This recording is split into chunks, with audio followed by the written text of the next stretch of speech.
यावानर्थ उदपाने सर्वात संप्लुतोदके तावान सर्वेषु वेदेषु ब्राह्मणस्य विजानत.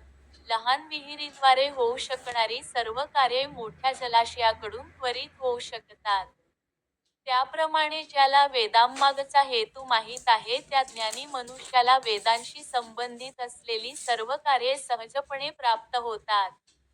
तात्पर्य: वैदिक वाङ्मयाच्या कर्मकांड विभागामध्ये वर्णित धार्मिक विधी आणि यज्ञांचा उद्देश, मनुष्याला आत्मसाक्षात्कारामध्ये यथावकाश प्रगती करण्यासाठी प्रोत्साहित करणे हा आहे.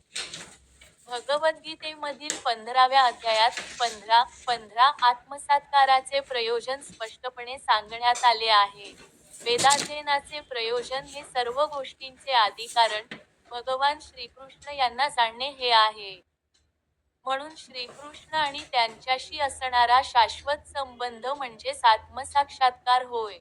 जीवांचा श्रीकृष्णांशी असणाऱ्या संबंधाचा उल्लेखही भगवद्गीतेमध्ये 15:7 करण्यात आला आहे.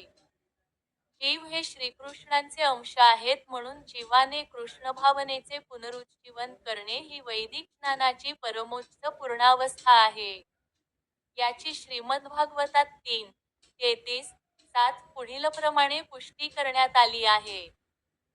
अहो पाच श्वपचोतो गरियान यज्जिह्वाग्रे वर्तते नाम तुभ्यं, तेपुस्तपस्ते जुहुवो सस्नुरार्या ब्रह्मानुचूर्णाम गृह्णती येते.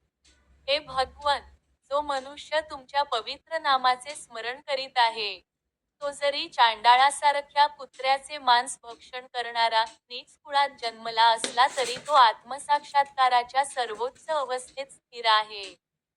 अशा मनुष्याने वैदिक विधिविधानानुसार सर्व प्रकारचे यज्ञ आणि तप केले असले पाहिजे आणि सर्व तीर्थस्थळांमध्ये अनेक वेळा स्नान करून त्याने वेदांचे अध्ययन केले असले पाहिजे. असा मनुष्य आर्यवंशीयांमध्ये सर्वोत्तम समजला जातो. यास्तव मनुष्याने केवळ कर्मकांडावर आसक्त न राहता वेदांचे प्रयोजन जाणण्याइतपत बुद्धिमान असणे आवश्यक आहे आणि उत्तमोत्तम इंद्रियतृप्तीसाठी स्वर्गलोकाप्रत उन्नत होण्याची इच्छा त्याने धरू नये. सर्वसामान्य मनुष्याला या युगामध्ये वैदिक कर्मकांडातील सर्व विधिविधानांचे पालन करणे शक्य नाही. दररोज भगवद्गीतेचे श्लोक मराठीत ऐकण्यासाठी सबस्क्राईब करा.